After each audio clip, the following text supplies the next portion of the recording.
की लंबोसेक्टल स्पाइन की हमारे पास एमआरआई आई है। जब भी आपने एक एमआरआई देखना है तो आपने सबसे पहले देखना है कि आपकी जो डिस्क है या जो आपकी स्पाइन है उसकी अलाइनमेंट कैसी है।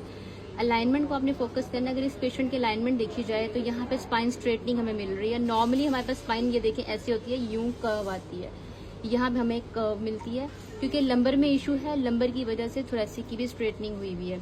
अब चूंकि स्पाइन स्ट्रेटनिंग है तो this is an understood thing कि जो आपके साइड के मसल्स होंगे, पेशेंट के पैरास्पाइनल मसल्स हैं, जो लेटिस्मस डोर्साई पड़ा हुआ है, उनकी भी आपको बहुत ज़्यादा स्पाज्म मिलेगा, वो भी आपको पेशेंट का ठीक करना पड़ेगा।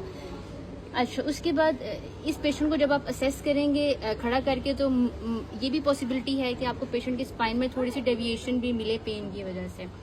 सेकेंड थिंग जो हम देखते हैं, फिर हम देखते हैं इन डिस्क की हाइट्स को।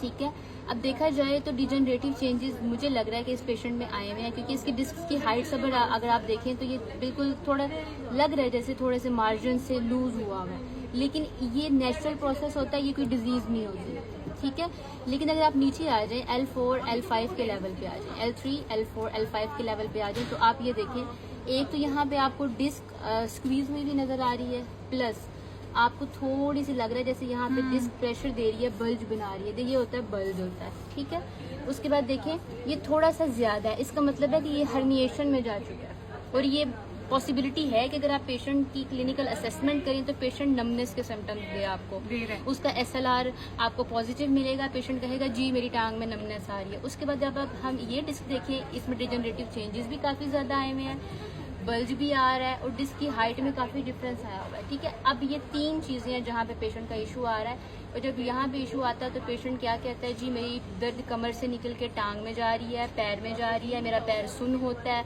मेरे पैर में सुइयां चुभती हैं, दर्द पूरी टांग में आती है या घुटने तक आती है। फिर फर्दर आप उसी हिसाब से इसकी जो है वो ट्रीटमेंट करेंगे।